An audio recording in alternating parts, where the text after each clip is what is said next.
Move to my PC and my webcam, so the camera quality will be worse, but probably not microphone quality. So wait, I saw something. It disappeared. I saw like a. Wait, was it here? Blah, I don't know. Whatever. We're gonna open this. They took this out. Well, at least they were supposed to. So it's 8th of June. I ordered this back in like February, bro. So it's been waiting a long time. Plus I had some really trouble getting it.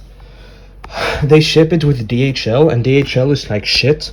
They didn't notify me that I wouldn't get it delivered to my house, because it's supposed to be delivered to my house.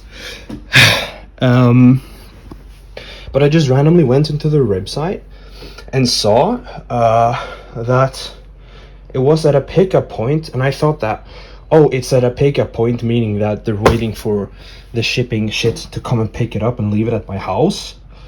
But no, what they meant was that I have to pick it up at a like package dealership, whatever.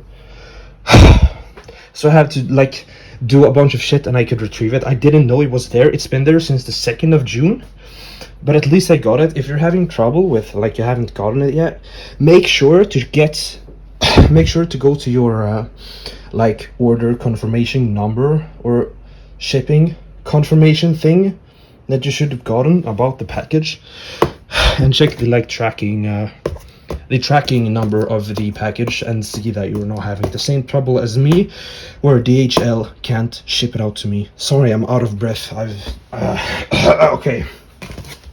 I will now be opening it. Look, smooth like butter. You know, K-pop reference? Okay. I'm gonna be doing something that I think that no other DVD board game package opener has ever done, which is actually show after I painted them. Which I won't paint them instantly, but I will show when I have. Okay, thank you for purchasing the Dead by Daylight. No problem, bro. You're welcome. So here we got package. This is a beautiful thing. This I already know is the generators, the generator maze. So they packaged this because they kept breaking, but they figured out how to do it. And now we have the generators. They're so small. Oh, what? They're so big. What the frick? Oh. Wait, look. It's like optical illusion. Look how small they look. And then you take them out and it's like giga big. I see. Okay. So we have those beauties there. We have some beautiful marks in this. I'd like to see that. Then here we have the actual game. Then we have this box. Bro, I can donate this to my job, I think, and use this to package stuff. That would be pretty based. Then we have second box. That is just, it's the same shit, I guess. It's same box, but a little bit smaller. Because this box doesn't contain generators. So Zion? Oh shit. I am good at cutting the leaves. Don't worry. Wait. Bro, I can do it. Scheiße. Minor. Look at this. Sup, you can see me. This looks clean as freak. Oh, they even have padding here. Oh wait, why did I changed my phone to vertical? I'm stupid. They have padding here, cool. The box. Bro, this is, it said it's 5.7 kilograms. Why so heavy? Okay. Then we have this. 3 to 5 people. Light. I don't know what that is. Light brain usage, I guess. I guess you don't have to donate too many brain cells to play it. 45 minutes. Collector's edition. Of course, I ordered the basic edition first. Then I changed it to the collector's edition because I saw how much more shit you get. Because with the basic edition you get one map and like, I think you get one map and 12 characters, if I'm not wrong. And collector's edition you get 4 maps and like 24 characters. plus a bunch of minis for the generators and hooks and stuff like that, which is pretty cool. So we have our good old little trapper here. Board game. Whoa! You can like feel the text. It's not like Braille, but it could be, you know? Bro, the idea for L99 games, make packaging with Braille. So only people who know Braille can read it. Whoa, it's like shining. Okay, wait. It's like giga hard to open it. I have to do one corner at a time. Slightly okay, I can do this. Okay, there we go. Holy shit, wait, I destroyed it. Here we have this. I will put this on my wall. Beautiful. That is not an escape, lower cabs. Okay, bro. This is his game overview. This is interesting. What is this? 2022 catalog? Whoa, that's cool. I'm definitely gonna look through this. Do I recognize anything in here, you think? Millennium Blades, Pixel Tactics. What are talking about? Bro, speak English. What is this? Amazing though. Okay, rulebook. Wait. I think I go through this. Wait, I'm just gonna give a brief overlook and then I'll change to my PC when I actually show it off. So here we have Killer Power stuff. We have Clown, Trickster, and Plague. We have the rule book right here. We have a little bit of like information about what is inside of it. Then we have all the character cards. And I'm gonna be showing off everything. I've watched like 5, 6, 7, 8 or whatever unboxings of this game, and nobody has gone through it thoroughly, which I will do. Then we have the maps, then we have the shares, then we have all the characters and dice and shit. Okay, so that's it. I'm now gonna be putting it all back and kind of re-unbox it on my computer. Okay, that's good. Alright, so right now I'm here at computer instead. It's super weird to be this far from the camera. My camera is like square, meaning like this is when it's like full size, so I have to have it zoomed in like this, which means I have to be further away from the camera, but it's okay. So now I will be showing everything in detail. Some I think I will do more detail than others, like by showing clips, whatever, it doesn't matter. Okay, so I'm gonna try to go through everything and try to explain things that I kind of understand from how, like from like pre-knowing stuff that I known previously from it. Okay, so the kind of most boring thing to go through that I won't really go through that well is the rule book. It will just state how the game is played, which I'm not going to be going through because there is a lot, and there's a lot to kind of understand and a lot of niches and stuff like that. But it isn't really important to know the rule books unless you're actually watching someone play it or play it yourself. But it's a really nice one. I like kind of the material they used. The paper is really nice as well. But they have a special material for like the cover of it. I don't know, it's cool and amazing. I love it. So now we move on to player cards, and these, I mean, these are pretty easy to explain. It's basically just like when you play a character, you get this to like it's like your playing board-ish, I guess, for your personal stuff. You can see a bit of tips for everything you're doing behind here. If you forget stuff, it says like how you end your survivors and what your objectives are and stuff like that. And then here on the front side you have a little bit of explanation about the killer and whatever, but also an explanation of their power, which I will be going through each individually. So skip forward in timestamps if you're not interested in doing that, because I will be going through them all right now. There are 4 different folders. There are 2 that are for the base game, and there are 2 if you have the collector's edition. So I'm going to be going through the boring ones first, which is the normal version, of course. So this is going to be a lot. Oh, these are nice. These are also like that kind of, I don't know how to explain it. It's like, it feels like super thin, kind of like carton-ish material. I don't know how to explain it. Okay, so these are how they looked. Wait, let me do this first. Actually, let me invert my camera. How do I do this? Flip? Yes. Bro, no. Bitte schönes. Flip the other way, please. Flip horizontal. Oh, I look major goofy now. Okay, so now you can actually like see some stuff. So this is our first killer, the Doctor, and we can see right here on the top. It's like, you know, when you read the bio of killers in DBD, that's like doesn't really explain anything at all about them. That's basically what that is like on the top. Difficulty: the Doctor is a madness-inducing killer. Blah blah blah. Use madness to slow their progress and build blood points. And then you have a little bit. You have like a short, like what is this called? For you to remember how the game is played, I guess. Gameplay proceeds in rounds. Each round contains 4 phases: planning, survivor, killer, cleanup. And then we have his power. Choose your space or a connected space. Each survivor in that space without madness either spends a blood point or gains madness. Survivors who already have madness either spend a blood point or become wounded. So if you are inflicted by madness, you can get injured by getting inflicted with the ability again, unless you spend a blood point. And then he has a passive. Survivor with 40. Wait, what? Survivors with madness roll the danger die for all skill checks. On a failure, they lose madness. The blood point cost of your killer bonus turn is reduced by 1 for each survivor with madness. What?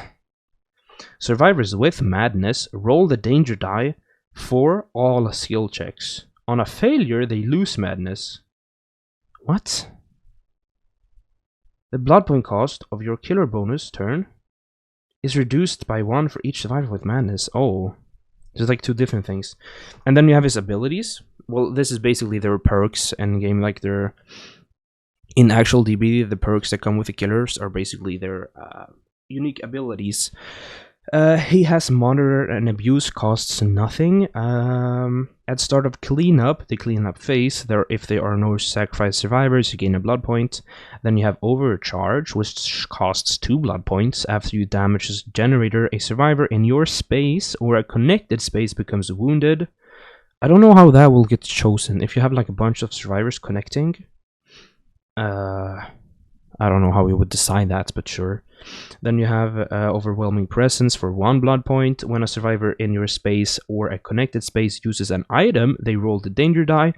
On a failure, the item is discarded with no effects. And then we have here, behind all of these cards, it just explains like the basics of your role, which is like I said, like occupied locker, survivor, how they work, how crows work, how generators work, and how hexstones work, and how you attack and how you pick up and whatever. It's like it's short. It's like if you forget during the game, you can just read the backside of it, I guess. Then we have the hag, looking like this.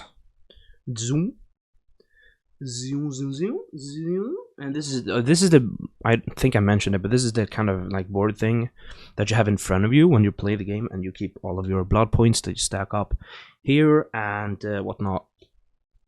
So we have the hag.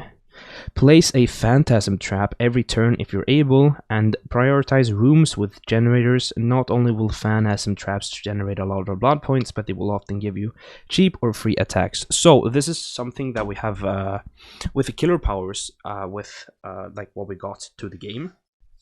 So on this sheet here, I will be going through this a little bit later. You have some killer powers. Right here we have, what is that? Oh, that's breakable walls. Right here we have this icon, which I'm guessing is representing madness for Doctor. We have Trapper's Trap, we have Hag's Traps, and then we have a bunch of generator progress bars. We have the blood points, we have hope progress, shit. Stuff you won't really use with the stuff you won't use that much with the collector's edition. You won't really use this to track generator progress and hook progresses and stuff like that. But yeah, these are the phantasm traps that you set up with the hag. So we have her power. Place a phantasm trap in your space. If there is a hex totem in your space, gain a blood point. No more than 1 phantasm trap may be in each space, so you can't like stack more than 1. Her passive: whenever a survivor enters a space with a phantasm trap, remove the trap and that survivor rolls a skill check die. You may then choose to gain a blood point or spend a blood point equal to the number shown on the die to move directly to the trap space and interact with a survivor in that space. Since a skill check failure is a 0, you can teleport and interact for free in this case. So survivor steps into a trap area, they roll a die, and the killer can choose to either gain a blood point or spend the amount of blood points. So if the survivor rolls a 2 or a 3, the killer will have to spend 2 or 3 blood points to actually teleport to them, or if they fail the skill check, she can teleport there for free. Then we have her 3 perks: the Third Seal, Devour Hope, and Ruin. Amazing perks, we all love them. So Third Seal costs 3. At the start of the planning phase, discard a movement card. During this turn, copies of that movement card used by survivors do not move them. If they do not move, they cannot interact. So you can discard a movement card that you get, which is... I'm not going to explain what movement cards are really here. Blah blah blah blah blah blah blah, and copies of that movement card used by survivors not move them. So if a survivor chooses to like crouch to a place and she chooses to discard crouches, then that crouch will be cancelled and the survivor will not move. Then we have a Devour Hope for 2 blood points. At the start of cleanup, if a generator was completed this round, take a killer bonus turn. You can only take 1 killer bonus per turn per round. Then we have Ruin for 1 blood point. At the start of the planning phase, remove a progress from a generator as long as there are no survivors in that generator space. That is a really cool way, I think, of implementing Ruin into the board game. That is like basically what the perk is in actual DBD, you know? Big tread. Where did I put the other one? Wait, where? Oh, I put it in the box. Wait, I'm stupid. Whatever. Wait, what was she? She was difficulty hard. And then we have a Trapper with his bear traps that you saw earlier. Use bear traps to easily... Well, I don't even have to read it. Okay, so his power is place a bear trap on a connected path without a pallet, breakable wall, or any other component. You may remove an existing bear trap to place a new one. So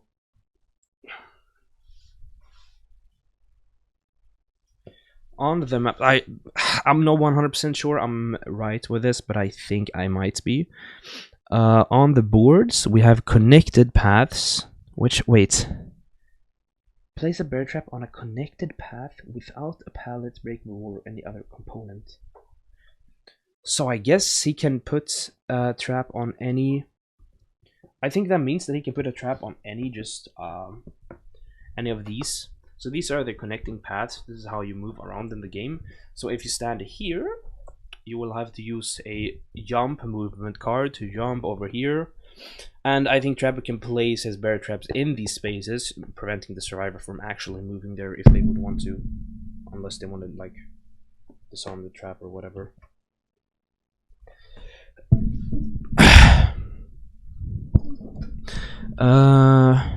Passive. When a survivor moves along a path with a bear trap, they roll the danger die. On a failure, remove the bear trap and the survivor becomes wounded. If the survivor was already wounded, gain a sacrifice progress. Damn, you get a sacrifice progress without them having to be hooked. Oh, that's fucking interesting. Okay, so whoa, this is actually cool.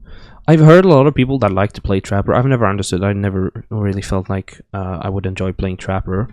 But a lot of people like it to like set up and plan ahead and, you know, make good traps to trap the survivors and use strategy. But I think you can really, really do that in the board game more than you can actually do in DBD. So we have his perks. All cost 1 blood point. Brutal strength. After you attack a healthy survivor, move them along any path. If you move them through a pallet or breakable wall, destroy the pallet or breakable wall. Unnerving presence. When a survivor in your space or a connected space would perform a skill check, they roll the danger die instead. Ooh, oh, that's a really cool touch, or it's really cool.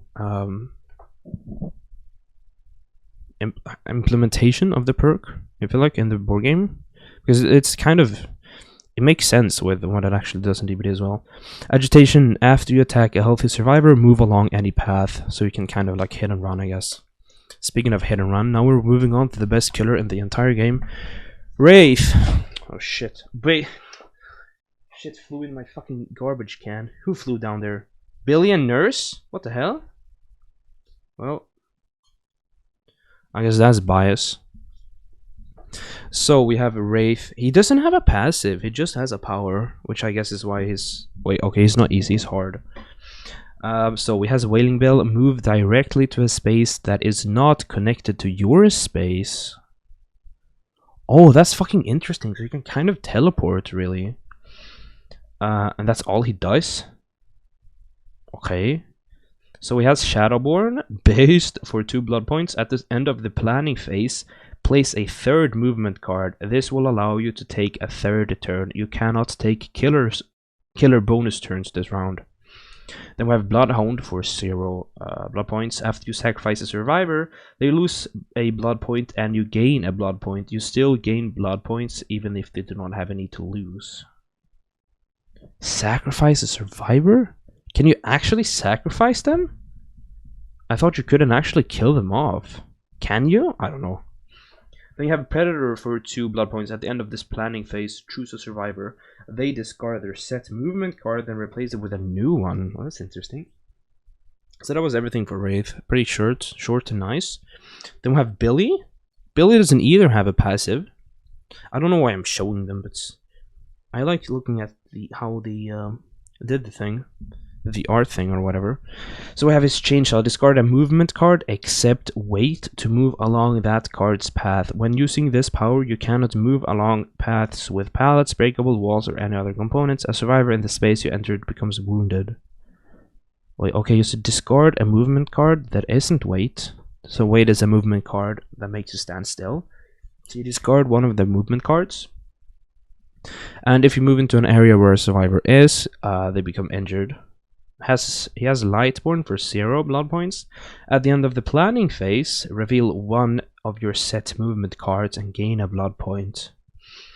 I see. Then he has Enduring for 2 blood points. When you would move along a path with a pallet, destroy the pallet and complete your turn as normal. You can still interact this turn. Then he has Tinkerer for 0 blood points. When a generator is completed, pick up and replace one of your set movement cards with a different card from your hand. Then we have the Nurse here, beautiful, showing off by me. We have her power, move to any connected space, ignoring pallets and breakable walls. When using this power, you may also move against one-way paths. Wow, obviously they have to make her broken in the fucking board game as well, I guess. So she has Stridor for 1 blood point. At the start of the planning phase, at the start of the planning phase, choose a wounded survivor. They must play their movement card face up before you or any other survivor. Okay, Thanatophobia for 1 blood point. When a wounded survivor would perform a skill check, they roll the danger die instead. And Nurse's Calling for 0 blood points. After a survivor becomes healthy, gain 2 blood points. That is all of the basic killer ones. I will be moving on to the collector's edition killer ones, actually. I was planning on doing the normal survivor ones, but I think I want to group them up more.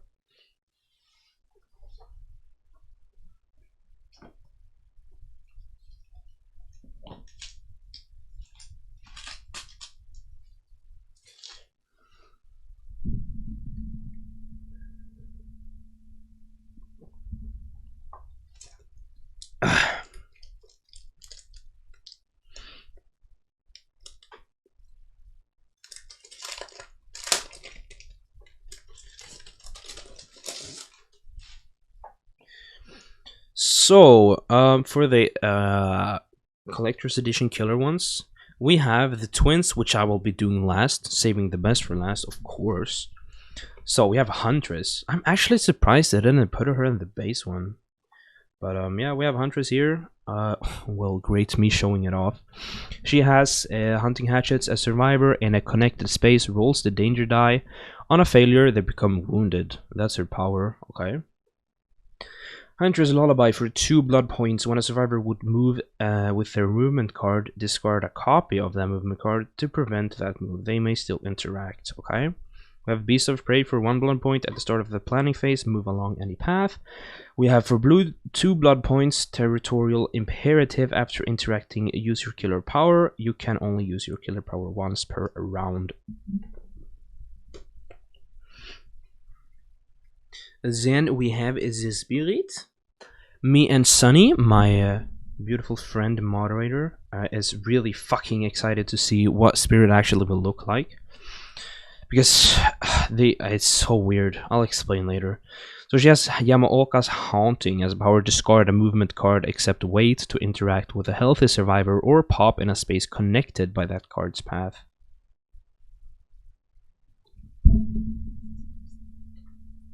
Or prop in a space. Oh wait. Discard a movement card except wait to interact with a healthy survivor or prop in a space connected by that card's path. Okay, I see. She has no passive either. Then we have a Rancor for 2 blood points. When you move, a wounded survivor in your space moves with you. That's pretty interesting. We have Haunted Ground for 1 blood point. After a survivor reveals a prop, swap that prop with another revealed prop from the same category. Generators with progress, pallets on paths, occupied lockers, and occupied hooks can't be swapped. Then we have Spirit Fury for 0 blood points. After you break a pallet, gain 2 blood points. Then we are moving on to the Plague. And Plague has some things. She has her little pools that you will have to utilize somehow. I don't really know how. Yeah, that's something you're gonna have to place out. So let's see here. So we have our Power Vial Purge. Choose a connected space. Place a Vial Purge in both your space and the connected space. No more than 1 Vial Purge may be in each space. Then we have her passive. When a survivor enters a space with a Vial Purge, they take it and cover one of their perks with it. Oh, I see. Covered perks cannot be used. When a survivor gains their 3rd Vial Purge, they discard all of them and become wounded. If the survivor was already wounded, gain a sacrifice progress. When a survivor interacts with a locker, they remove 1 Vial Purge and places it in their space, or remove it if the space already has one. That's interesting. That's an interesting take on the Plague power. So she has Dark Devotion for 2 blood points. At the start of cleanup, and move a survivor in your space or a connected space along any path. Corrupt Intervention for 1 blood point. At the start of the planning phase, place the entity on a revealed generator in any space it cannot be interacted with. That's interesting. Infectious Fright for 1 blood point. After you attack a healthy survivor, move a survivor in a connected space along any path. Then we have the Death Slinker. Right here. His power. Choose a wounded survivor in a connected space without a pallet or breakable wall on its path. Secretly discard a movement card. The chosen survivor guesses that movement card, then you reveal it. If they guessed incorrectly, they move into your space and you pick them up. What? That's actually really fucking cool. Damn. The design team on the board game is like 50 times better than the one in DBD actually. Gearhead for 1 blood point. After you damage a generator, interact again in your space. Ooh. Okay, 0 blood points. Retribution. When a survivor attempts to cleanse a hex totem, they roll the danger die. Instead, on a success, you gain 2 blood points. Dead Man's Switch. After you sacrifice a survivor, a generator or exit gate of your choice loses a progress, and that costs 1 blood point. And then we have the beautiful Clown. And Clown also has 2 little tokens. Right here. Representing his piss bottle or his pink piss bottle. Okay. His power is Afterpiece Tonic. Place your Afterpiece Tonic or Afterpiece Antidote in your space or a connected space. You may remove an existing Afterpiece Tonic or Afterpiece Antidote to place a new one. Passive. While a survivor is in the space with your Afterpiece Tonic, they set their movement card face up. Oh, so you can kind of predict where they're going with that, I guess.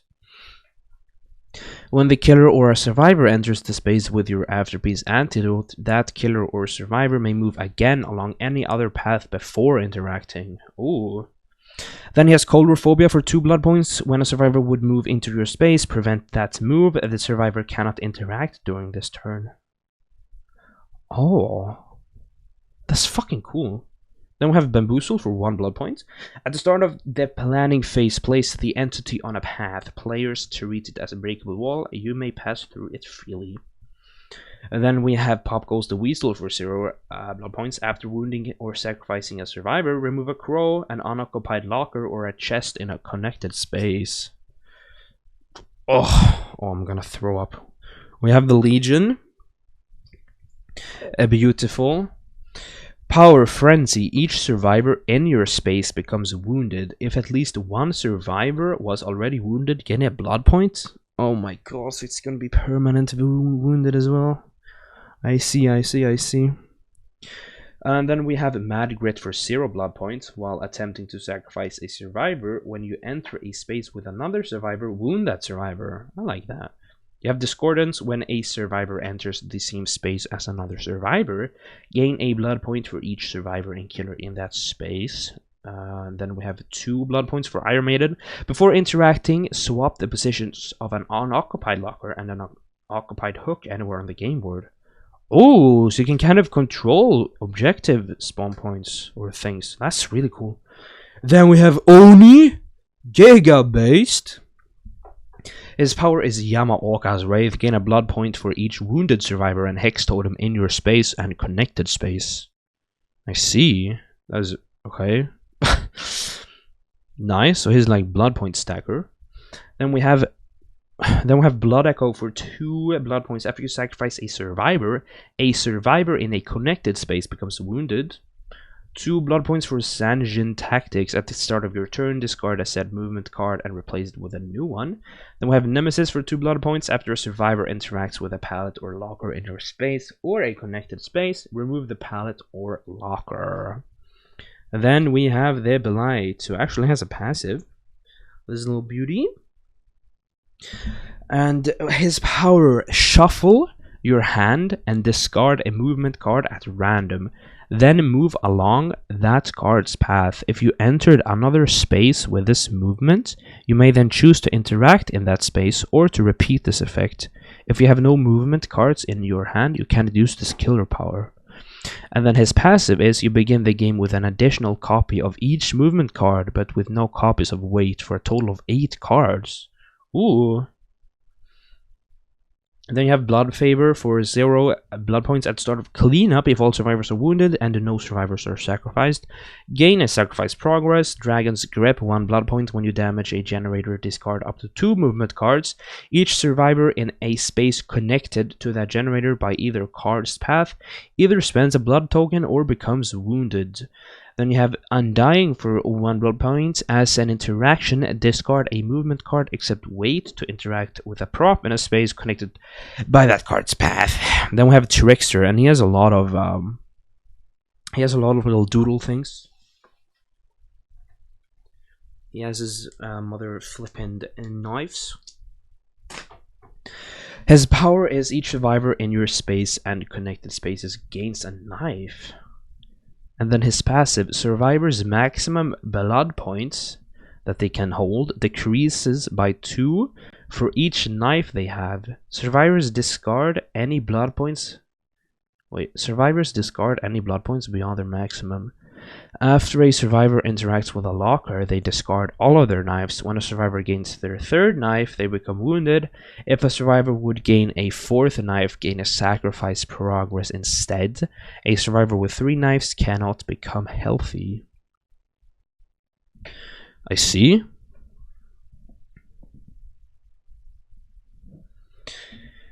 No way out for 1 blood point. When a survivor with fewer blood points than you would interact with a generator or the exegates, prevent that interaction. Crowd control, 1 blood point at the start of the planning phase. Choose a survivor. The survivor may either collect.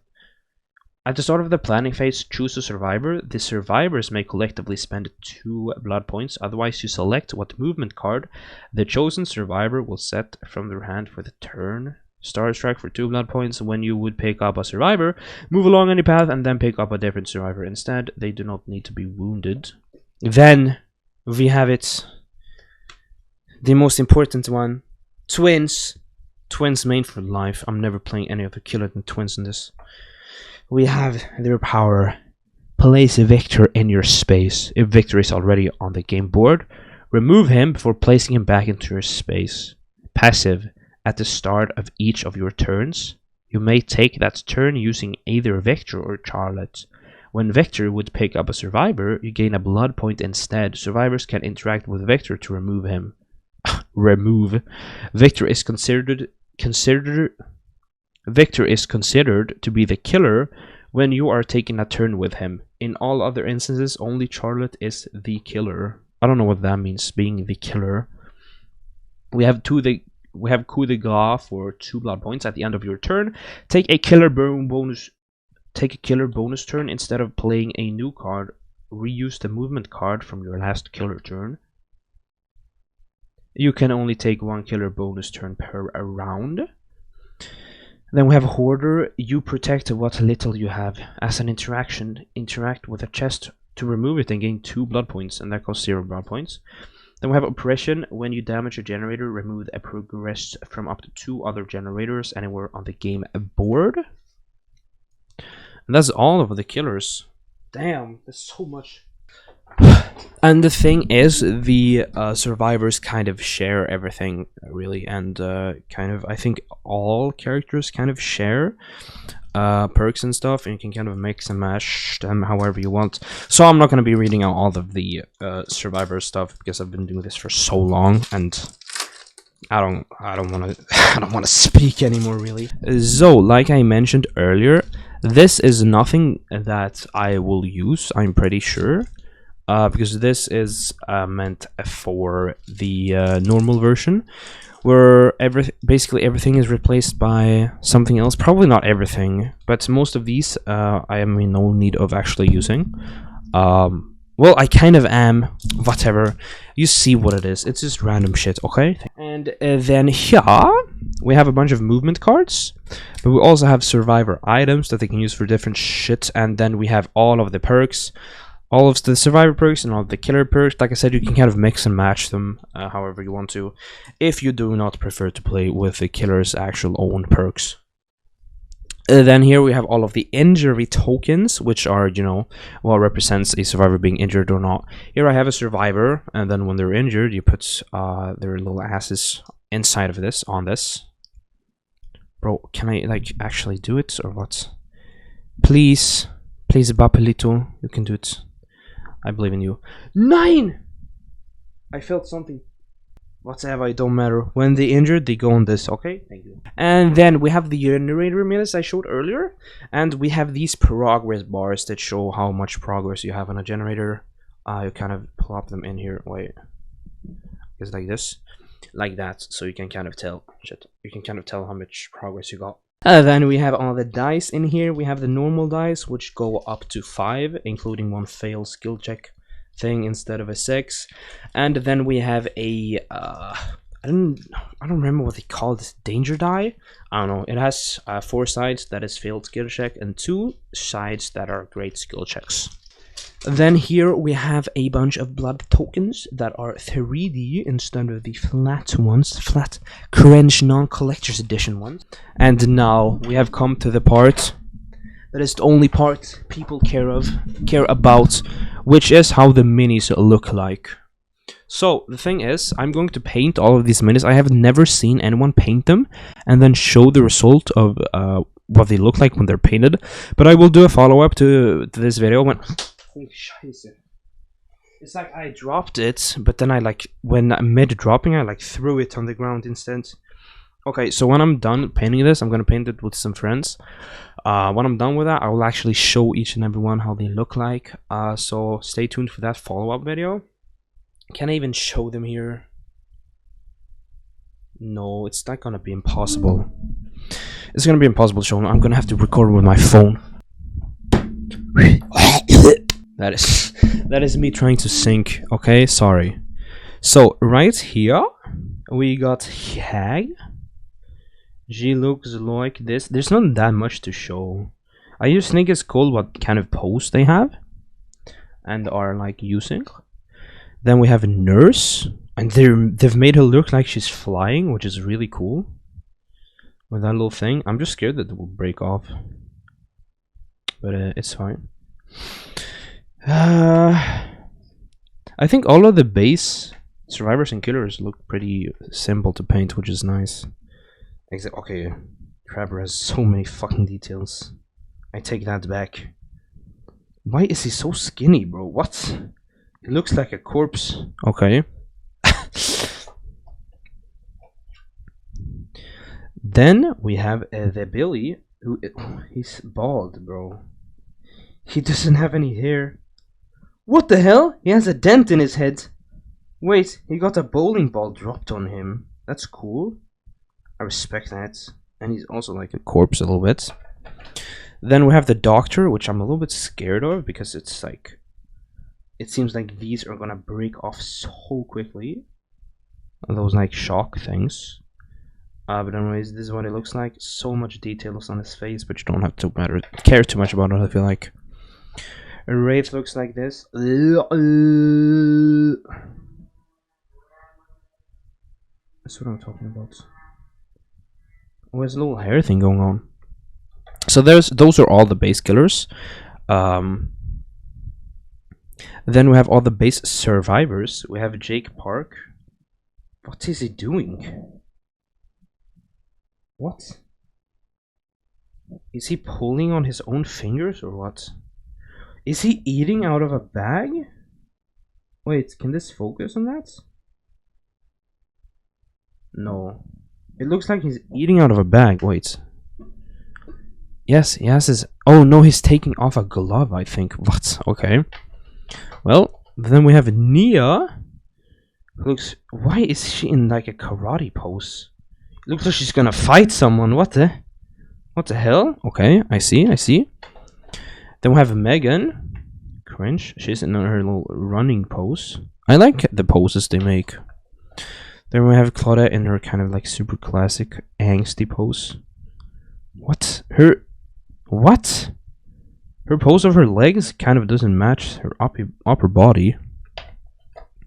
And then we have Feng Min, who is sneaking. I don't know what that is supposed to be. Yeah, she's doing something. Then we have Dwight. Oh, it's gonna be a pain in the ass to paint his tie, actually. Why did they do everything in so much detail, bro? It's gonna be so hard to paint. Plus, they're pretty small. And then we have Ace here. I want to try something. So, I have this Citadel holder for Warhammer stuff when you paint them. So I wonder if I could use it for this when you paint, because this kind of holds it up. It holds it up when you're painting, and maybe I can use it for them. Yes, I can. They seem like they're strong enough to actually hold the pressure, which is really nice. Real nice quality-wise. Okay, moving on to all of the collector's edition ones. Right here we have Serena, who is doing a little pose. She doesn't look too difficult to paint. That's all I'm looking like right at. I'm looking at their pose and then I'm trying to judge how difficult they would be to paint. Then we have Junjin with her super huge head. I don't know why it's so big, but I respect it. And then we have a little... Wait, what? Who's this? Oh, it's Yui. We have a little Yui with her little... whatever that is. What? What is she doing? Oh, she's just holding her hand on her face, I guess. Then we have a little Elodie. Holy shit, she's stuck. Then we have Elodie doing the... I think she's doing the Nia pose, kind of. Like karate things, whatever. Nice. And then we have the perfect icon, David King. He doesn't look super intimidating. Like, look how sluggish his legs are. Hashtag not my David, bro. What is this? Oh, it's Felix. Right, you have to have Felix. Oh, it's pretty based. That's pretty cool. And then, last survivor is Jane. Much respect. Okay, now we move on to the killers. I'm gonna save Spirit for last, and I'm gonna explain why. Wait, no, we have Jeff here as well. Oh, we have a few survivors that are mixed up with the killers here. Okay, we have Jeff. Fucking love Jeff, bro. And then here we have Slinger. Damn, he has so many details, bro. Oh, this is gonna be a pain in the ass. What the hell? This is Legion, who has nothing on his mask. Wait, he does. What? Wait, can I get that? Like, he has like marked out his mask, kind of. What? You can see super faintly the like marks that he has on the head. Or the like mask. What happened to my camera? Why is it so zoomed out? What the hell? Okay, there we go. Then we have Trickster. Oh, he's looking really cool. He has a really nice... Can they fix the lighting? Thank you. He has a real nice pose. Ew, the knives though. What the hell? It looks like he's holding a deck of cards. I see. Okay, then we have Oni, which can probably be one of the hardest ones to paint as well. So many fucking details. Oh, I'm gonna be so lazy with this one, I swear. Then we have Victor. He looks so big. I mean, he's really big, I guess. Then we have Kate right here. Who looks insane. I'm gonna keep her here. Then we have Blight, who looks really cool. They actually managed to make him look really cool. No, don't fucking die, bro. Wait. So, it would be really hard for them to replicate his mouth on a model, but they managed to do really well. They managed to do it like unique, but look really like nice as well. Holy shit, he got a bump in his back. Oh, actually, I can put Kate aside. We have Adam as well. This is the last survivor. We have Adam. Little Adam. We're gonna keep him here. I'll show that later. Then we have the Huntress. Looks really good. I'm a big fan of this. This is really like simplistic and sleek, but also has a lot of character, I feel like. Then we have the Plague. Not gonna be super hard to paint her, but she has a lot of details.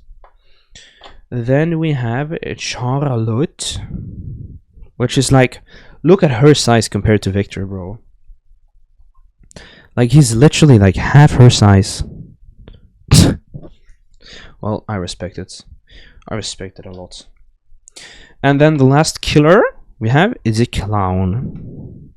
I wonder what I want to paint as tonic. I could paint it with either, I guess. Well, yeah. And then right here we have the hooks. Here. And the thing you do with the survivors, they all have holes in their back. Right here, which you use to dangle them on the hook. Like that. So me and Sunny, I was mentioning earlier, have watched a few unboxing videos together, and every single unboxing video has had a different spirit. It's so weird. Like, one of her legs has been completely different each and every time, and we are so desperate to see how mine will look like and stuff. Oh, let me see. So she has her arm. That looks really fucking cool how they did this. It's gonna be a pain in the ass to paint her though. So the thing with her leg, Can I move this? Can I move her leg? I don't want to put too much force to it. Can I?